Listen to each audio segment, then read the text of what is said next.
Michelle Clarissa Junaidi. Jadi awal mulanya ini saya mau bersaksi tentang perjalanan saya sampai keterima buat kita sebutnya PPDS singkatannya. Jadi program pendidikan spesialis gitu ya untuk para dokter umum untuk melanjutkan sekolah. Jadi sebenarnya PPDS itu memang agak sulit terutama buat yang lulusan swasta. Kebetulan saya ini dokter umumnya di universitas swasta dan saya memang dari awal bercita-citanya itu mau jadi dokter spesialis anak sebenarnya.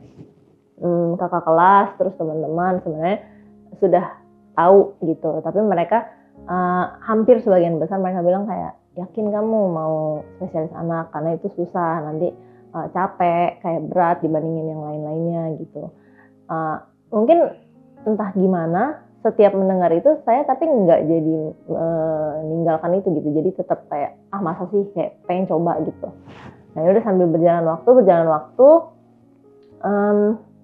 kayak ilmunya itu menurut saya menarik kayak gitu. Terus habis itu ya udah kan kalau kedokteran itu ada sekolahnya biasa, nanti ada prakteknya atau koas gitu. Nah di koas itu kita lebih terpapar lah untuk memastikan apa benar nggak nih kamu suka sama bidang ini gitu.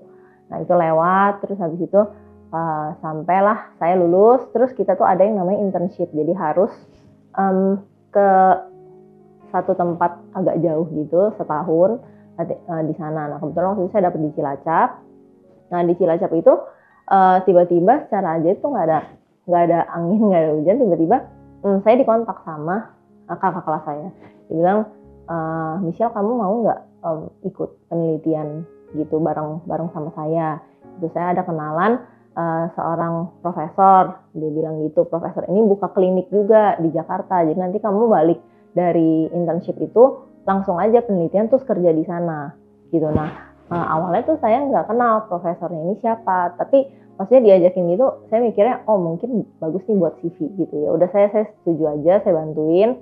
Terus habis itu ternyata profesor yang saya ikutin itu, yang saya akhirnya kerja itu adalah profesor yang lumayan terkenal di bidang anak. Jadi di universitas yang terbilang nomor 1 juga di anak. Nah jadi saya mungkin profesor ini bisa buka jalan atau bantu gitu. Terus ya udah saya bekerja di sana selama 2 tahun. Terus saya apply pertama kalinya ke universitas yang A, kita anggap aja A. Nah di universitas ini jadi PPDS ini hanya buka universitas negeri, jadi swasta untuk sejauh ini belum ada yang buka, terutama buat anak. Jadi sebenarnya kalau semua dokter gitu ya tahu kalau misalnya universitas swasta itu untuk masuk ke negeri itu susah, kecuali misalnya papanya siapa gitu atau dia magang lama gitu, pokoknya ada sesuatu gitu lah ya. Nah kebetulan saya nggak ada, jadi saya nyoba sekali, saya nggak keterima, singkatnya nggak keterima. Ya udah awalnya saya ya udah gitu nggak apa-apa. Terus abis itu saya juga ada masalah kesehatan sedikit. Nah karena masalah kesehatan ini waktu itu saya sempat kepikiran, maksudnya nanti kalau sekolah gimana gitu. Jadi waktu itu karena baksos juga ketemu Pastor Nita gitu. Terus habis itu saya pas pulang ibadah saya ketemu sama Pastor Nita sama keluarga, sama papa juga ditemenin. Terus minta didoakan. Nah abis didoain soal kesehatan itu, tiba-tiba kita memang ngobrol-ngobrol, Pastor Nita juga tahu soal kerinduan saya mau sekolah dan sebagainya. Tiba-tiba Pastor Nita mendoakan dan mengucapkan kata-kata bahwa you'll be a great specialist doctor. Apapun yang tangan kamu perbuat, kamu akan berhasil. Kayak gitu. Itu ending doanya seperti itu. Dan entah gimana ada dorongan hati buat catat tuh apa yang ditulis itu. Jadi saya catat tanggalnya, tahunnya, kayak Pastor Nita ngomong gini gitu. Dan ya udah saya simpan aja tuh di HP, nggak saya pikirin. Terus abis itu setelah itu saya baksos lagi, kayak kalau GBIK ada baksos. Terus abis itu saya daftar lagi tapi di universitas yang berbeda, karena saya merasa yang universitas yang pertama ini kayaknya no hope gitu, karena profesornya udah nggak di sana gitu. Jadi saya pindah karena ajakan teman. Nah ternyata di yang kedua ini bisa dibilang rasismenya agak kuat. Jadi langsung ketolak gitu. Padahal menurut saya lebih bisa mengerjakan dibandingin yang sebelumnya justru, tapi tetap nggak masuk. Nah saya sempat udah bingung, bukan ke arah sedih tapi lebih ke arah bingung, maksudnya nanti apa saya mau coba lagi atau ini pertanda Tuhan tidak mengizinkan di sini, takut saya nggak kuat atau gimana gitu. Ya udah saya saya doa, terus tiba-tiba secara ajaib lagi ada acara tahunan kayak ilmu kesehatan anak yang tiba-tiba diadakan di Semarang. Dan itu belum pernah diadakan di Semarang selama kayak 20 tahun terakhir ini. Nah tiba-tiba terus profesor saya bilang, yang awal itu profesornya bilang, kamu coba aja ikut di sana, saya ada kenalan gitu. Terus ya udah akhirnya saya ke sana walaupun jauh kan dan mendadak gitu loh, dan biayanya juga lumayan. Terus habis itu ya udah dicoba gitu ke sana. Terus dia bilang, terus di sana tiba-tiba dikenalin sama satu istilahnya anak buahnya profesor ini gitu. Kita ngobrol, kayak sebenarnya sih menurut saya ngobrolnya biasa aja ya, bukan yang kayak terlalu gimana gitu ya. Udah ngobrol, terus habis itu dan universitas yang baru ini, jadi kan A sudah gagal, B gagal, nah ini yang C ini baru. Nah yang C ini saya juga nggak kepikiran awalnya, cuman tiba-tiba teman dekat saya dulu yang pas fakultas kedokteran FK itu tiba-tiba dia tuh udah keterima duluan tapi di jurusan lain. Terus dia bilang, ini temenin aku di situ gitu. Terus dia inilah promosi, dia bilang enak kok, maksudnya banyak anak Tuhan juga, kamu bisa gereja di sana segala macam. Terus akhirnya oh iya menarik ya gitu. Ya pengumpulan berkasnya juga nggak ribet. Ya udah akhirnya apply lah saya di yang C ini. Nah di C ini tapi ada sesuatu yang beda gitu. Abis apply di C ini selama menunggu pengumuman itu kayak apa ya, mama saya sih terutama. Jadi mama saya tuh sering mimpi gitu, kayak mimpi ketemu Pesanita, dan Pesanita tuh bilang keterima ini Michelle Clarissa Junaidi, nama ini tertera sebagai anak yang lolos gitu.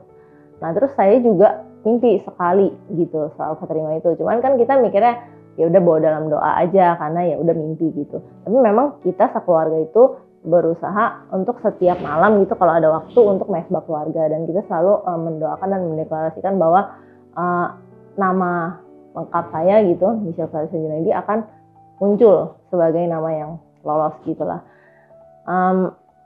Pada bahkan yang salah satu yang ajaib lagi itu sebenarnya yang kalau tracking back gitu kita melihat mungkin awalnya saya mikirnya wah sia-sia nih kalau misalnya saya ikut profesor ini kok ternyata nggak bisa bantu saya gitu. Tapi ternyata sebenarnya Tuhan itu buka jalannya itu satu-satu gitu pelan-pelan. Jadi awalnya itu saya ikut profesor itu, dia itu punya apa ya kayak membership gitu ya untuk upload jurnal internasional gitu. Jadi penelitian-penelitian yang saya bantu dia bikin itu dipublish buat ke standar internasional punya jurnal gitu. Yang tingkat nomor 1 kita sebutnya Q1. Nah kalau misalnya orang awam gitu yang tidak punya membership itu kita harus bayar sekitar 3.000 sampai 5.000 dolar USD untuk upload aja gitu ke sana gitu. Dan karena si profesornya ini member dan dia cukup ternama, jadi kita free. Jadi saya berhasil untuk masukin 3 jurnal itu, dan itu kalau ke CV lumayan maksudnya. Dan yang di Universitas C itu ternyata dia melihat itu, dia sampai kayak bilang kok kamu bisa nulis banyak, dia bilang gitu ya. Saya cerita aja saya kenal dengan prof ini segala macam. Terus puji Tuhannya pas pengumuman benar-benar keterima gitu loh. Dan maksudnya ini benar-benar sangat apa ya, touch gitu, saya sangat tersentuh. Maksudnya Tuhan itu runut gitu loh, maksudnya kalau pas menjalaninya sih saya kayak kok kayak nggak ada jalannya gitu ya, kok kayak saya udah capek-capek bikin ini itu ketolak mulu, terus saya nggak punya koneksi siapa-siapa, keluarga saya nggak ada yang dokter, maksudnya kayak boro-boro kayak punya papa yang profesor gitu, biasanya kan gitu maksudnya. Tapi ternyata Tuhan buka jalan, dan bahkan pas saya lihat maksudnya orang-orang yang keterima tuh biasanya punya beasiswa misalnya LPDP yang dibiayain sama pemerintah atau menteri gitu biasanya, atau dia misalnya PNS yang kayak gitu-gitu. Nah kebetulan tuh kayak dikit banget yang mandiri. Nah maksudnya saya bersyukur banget ternyata saya bisa keterima, saya bisa sekolah lagi. Dan walaupun saya paham untuk sekolah lagi itu akan jauh-jauh lebih berat gitu, apalagi kalau dengar-dengar berita sana sini. Nah, apalagi kemarin sempat heboh juga dan bener banget yang Pesanita bilang, maksudnya saya merasa kalau dulu kan misalnya gereja kita dibangun itu pas COVID gitu. Nah ini maksudnya aku keterima itu pas dunia kedokteran tuh lagi gonjang-ganjing banget. Kemarin tuh lagi sempet yang heboh masalah PPDS itu bunuh diri karena dibully. dibully sama seniornya, dibully sama semuanya gitu. Dan malah kondisi bully ini membuat mereka semua tuh jadi lebih aware dan lebih takut dan menekan segala bully itu. Jadi maksudnya saya merasa, oh Tuhan memang nggak mau saya cepet-cepet masuk, karena nanti kalau masuk ternyata masih banyak pembulian, nanti saya sengsara gitu loh. Jadi saya dijaga sedemikian rupa gitu sampai keterima. Itu menurut saya sangat wow. Selama semester 1 sebenarnya pas keterima itu awalnya pasti kayak euforia, seneng banget gitu kan, sama mama papa juga kayak merayakan. Cuman nggak lama setelah itu, karena ini periode pendaftaran kemarin tuh terlambat. Jadi kita masuknya ini sekarang sangat dipercepat gitu loh. Jadi nggak ada sempat misalnya perpisahan keluarga, nggak sempat gimana ngurus gitu, langsung bet gitu. Nah, jadi saya merasa juga sempat ada kekhawatiran lah, takut, sedih, maksudnya ninggalin keluarga. Ini kan nggak sebentar ya, 4 tahun. Jadi hal-hal seperti itu mungkin adalah kepikiran 1-2 kali gitu kalau lagi merenung, kayak bisa nggak ya saya, kuat nggak ya saya gitu. Cuman ya saya selalu minta papa mama juga dukung doa. Maksudnya kalau misalnya Tuhan izinkan saya masuk gitu, pasti Tuhan nggak cuma izinkan saya masuk, tapi sampai keluar gitu loh maksudnya. Ini dapatnya itu Bilangan 14 ayat 28. Katakanlah kepada mereka, demi aku yang hidup, demikianlah firman Tuhan, bahwasannya seperti yang kamu katakan di hadapanku, demikianlah akan kulakukan kepadamu.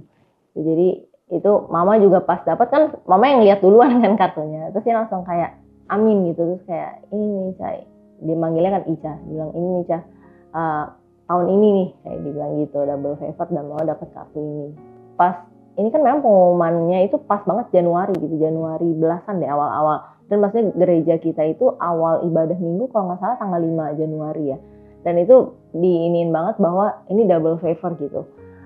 Pas denger kata double favor tahun ini tuh saya sempat gitu loh, sempat mikir kayak apa ini gitu, maksudnya Tuhan mau kasih kayak istilahnya kado lah buat tahun baru ini, kayak bener-bener rema dari Tuhan tuh double favor terjadi gitu dalam aspek ini yang udah lama saya rindukan gitu.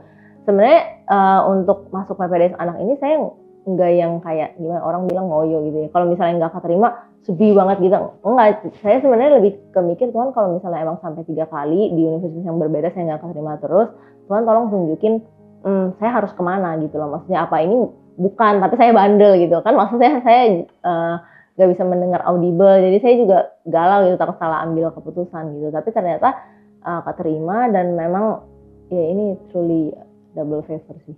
Jadi buat para jemaat keluarga Allah, saya mendukung buat kita semua untuk rajin-rajin mesbah keluarga gitu. Maksudnya keluarga itu sangat penting kan, nih mendukung kita kalau kita lagi down. Bahkan tidak harus keluarga yang kita punya sekarang, keluarga yang kita bangun dari Komsel itu juga bisa. Jadi kita harus join lah dalam suatu komunitas gitu. Dan saya mendorong juga buat ajak keluarga, ajak saudara, ajak teman buat bergereja di GBI Keluarga Allah, supaya kita saling bertumbuh dan yakin Tuhan punya rencana yang kita itu nggak ngerti sekarang, tapi nanti kalau udah endingnya kita baru bisa paham.